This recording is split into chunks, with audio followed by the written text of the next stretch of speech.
Stove on பண்ணிக்கோங்க. கடாய் வச்சுட்டு கடாய் நல்லா காஞ்சி வரும்பொழுது இதில் நம்ம ஒரு 3 ஸ்பூன் அளவுக்கு எண்ணெய் சேர்த்துக்கலாம். 2 பூண்டு சேர்த்துக்கோங்க. கூடவே ஒரு 3 துண்டு இஞ்சி சேர்த்துக்கோங்க. இதை நல்லா வதங்கினதுக்கப்புறம் நம்ம ஒரு 4 பச்சை மிளகாய் காரத்துக்கு ஏற்ற மாதிரி சேர்த்துக்கலாம். எல்லாத்தையும் நல்லா பார்த்திங்கன்னா எண்ணெயிலே வதக்குங்க.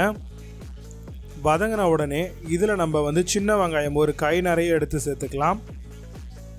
இதில் சின்ன வெங்காயம் மட்டும் இல்லை, பெரிய வெங்காயம் எதுவாக இருந்தாலுமே நம்ம தாராளமாக சேர்த்துக்கலாம்.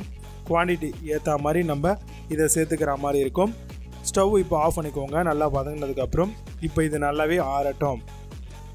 ஆறுனதுக்கப்புறம் இதை நம்ம ஒரு மிக்சர் ஜாருக்கு ட்ரான்ஸ்ஃபர் பண்ணிக்கலாம். அப்படியே எடுத்து போட்டுக்கோங்க. இப்போது பொட்டுக்கடலை இல்லைனா உடச்ச கடலை அப்படின்னு சொல்லுவாங்க, இது ஒரு 1/4 கப் அளவுக்கு சேர்த்துக்கோங்க.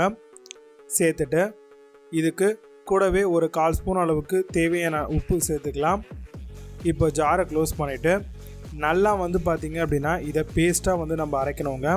எந்த அளவுக்கு பேஸ்ட்டாக அரைக்கணுமோ அந்த அளவுக்கு நல்லாவே உங்களுக்கு இருக்கும். இப்போ நல்லா உங்களுக்கு ஃபர்ஸ்ட்டு குறப்பாக இருக்கும். இப்போ கொஞ்சமாக தண்ணி ஊற்றிக்கோங்க. இப்போ திரும்ப அரைக்கும் போது நல்லா உங்களுக்கு மழன்னு வரும்.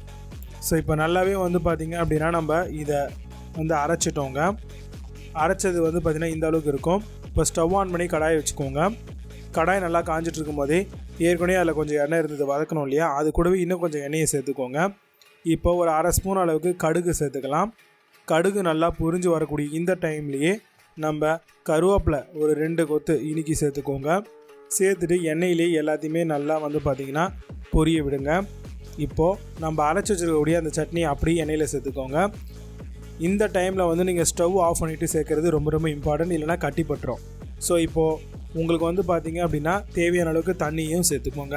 சேர்த்துட்டு உடனடியாக நீங்கள் நல்லா பார்த்திங்கன்னா கலக்கி விடுங்க. இப்போ சட்னி சூப்பராக ரெடி ஆகிடுச்சு.